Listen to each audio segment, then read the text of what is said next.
I have been getting hammered with messages all week from you guys about the Chris Olave contract extension situation, so let's talk about it. The Saints are currently negotiating a new deal for our star receiver, and the market math is getting complicated. This matters because balancing his elite production against his injury history defines our cap flexibility for years to come. There are two sides to this worth covering: the immediate numbers and the massive long-term implications. The closer we look, the harder this becomes to ignore. Smash like, subscribe, and comment your city. Let's get into it. Negotiations regarding a long-term contract extension for wide receiver Chris Olave have moved to the forefront of our offseason discussions. Since joining the New Orleans Saints, Olave has been a foundational piece of our offense, recording 291 receptions for 3,928 yards and 19 touchdowns across 55 games. With his 2026 second-team All-Pro selection and 3 seasons surpassing the 1,000-yard mark, he has earned his status as a fan favorite who provides stability in a changing locker room. Recent reports suggest that Olave's camp is eyeing the market set by Atlanta, which recently handed out a 4-year extension worth $35.3 million annually. While Olave outperforms that target in key per-game metrics, our front office is understandably looking toward the $32.5 million annual rate set by Garrett Wilson a year ago. Now here's the thing, the landscape has shifted drastically since then, with the Seattle Seahawks resetting the market with a massive $168.6 million total figure. This puts the Saints in a difficult spot where they must balance rewarding a key player against the inherent risks associated with his injury history. As fans, we feel that nervous tension, knowing that finding the middle ground between a $136 million and $142 million deal requires a delicate dance regarding guaranteed funds. If the club chooses to protect themselves with lower upfront guarantees, will Chris Olave be satisfied with the security offered, or will this standoff linger well into the summer months? We have to examine how the structure of these injury protections might actually influence the chemistry on the field once the season finally kicks off in the fall. The most surprising reality of these ongoing negotiations is that the Saints could potentially secure Chris Olave on a deal worth up to $142 million without sacrificing their financial flexibility for the future. We reach this moment because the wide receiver market has shifted rapidly following the massive contract signed by Jackson, Smith, and Jigba, forcing New Orleans to reconcile Olave's stellar per-game production against his recurring history of head injuries. While he has earned a 2026 second-team All-Pro nod and delivered 3 consecutive 1,000-yard seasons, the front office is clearly prioritizing a structure that balances high annual value with protective, lower percentage guarantees. What nobody is talking about is how the team might utilize clever roster bonuses and future restructures to shift risk away from the organization while still honoring the high market rate for our star target. Historically, New Orleans has managed tight salary caps by backloading deals, but this specific strategy focuses on a sliding scale where fully guaranteed funds drop as the total contract value climbs. Inside the facility, Kellen Moore and the front office are likely weighing whether to pay for the player's clear upside or to hedge against the volatility inherent in his health profile. This prudent approach allows them to keep the offense explosive under Moore's direction without hamstringing the roster if injuries persist.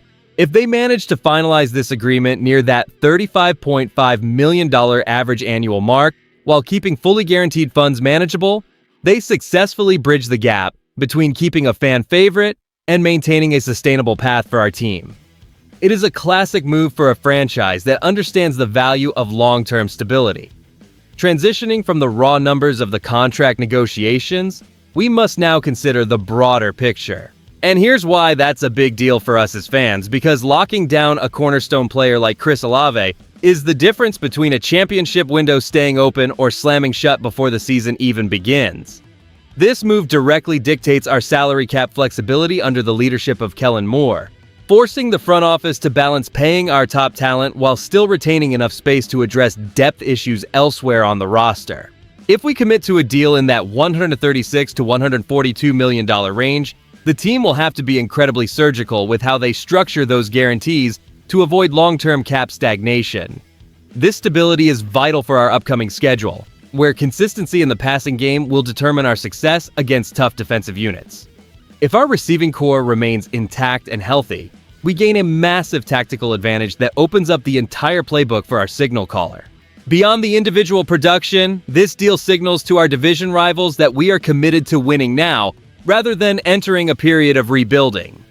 Maintaining such a high level of talent on the perimeter significantly boosts our standing within the division and keeps our playoff aspirations realistic in a crowded conference. Securing Olave is about more than just one player. It is about setting a standard of excellence that forces every other team in the division to respect our aerial attack. By managing these complex negotiations correctly, we keep the momentum on our side as we march through the season and push toward a deep postseason run. Locking up Chris Olave makes perfect sense because his per-game production, including his 67.8 yards and 5.3 receptions per game, proves he remains a foundational piece for this Kellen Moore offense.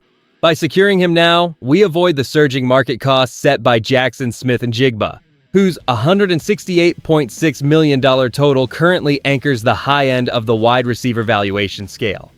However, we must consider the substantial risk tied to Olave's history of head injuries, which justifies the club's hesitation to offer a fully guaranteed contract in line with the highest earners.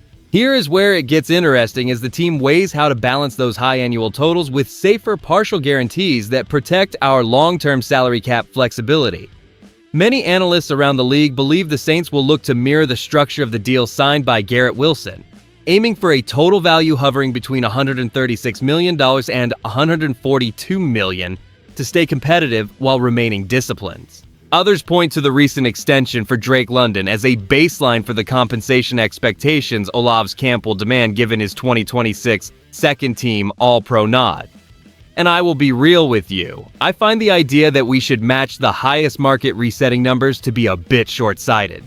While Olave is vital, tying up massive amounts of fully guaranteed cash without structural protections is poor business management for any franchise. I suspect the Saints will prioritize non-injury guarantees to reach a fair middle ground, ensuring we reward his production without leaving the organization vulnerable if health concerns linger.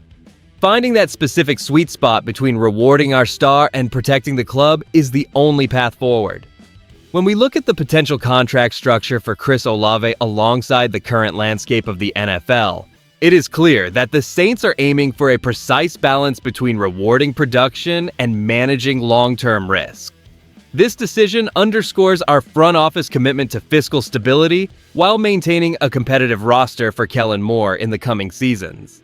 As fans, we should feel optimistic about this direction because securing a player with 3 1,000-yard seasons is a cornerstone move that signals we are prioritizing reliable veteran talent to anchor our offensive output. What makes this even bigger is that by utilizing careful structures like performance-based incentives and injury-protected guarantees, the organization can keep our championship window open without compromising our ability to add talent elsewhere.